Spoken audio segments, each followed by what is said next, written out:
Mirzaeminov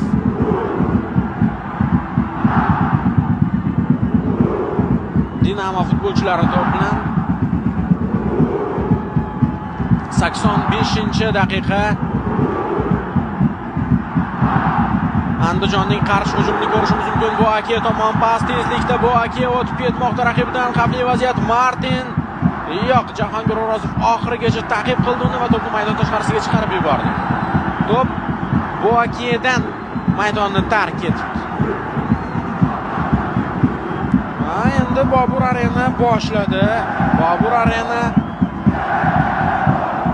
ovoz stadiondagi o'sha shovqin detsibellarini pikka chiqaryapti.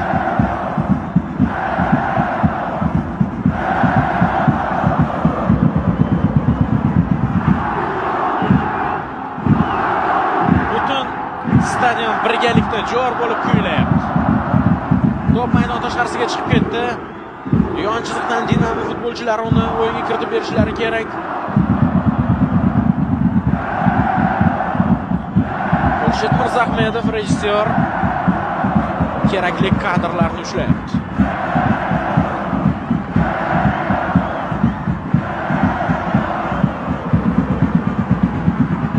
Endi Andijon shoshilmaydi.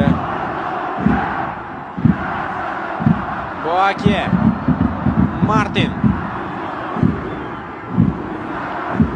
Ortga uzatma, oxirigacha ta'qib etadi Andijon. Humoy Mirzaeminov to'pni olib qo'ymoqda, ichkariga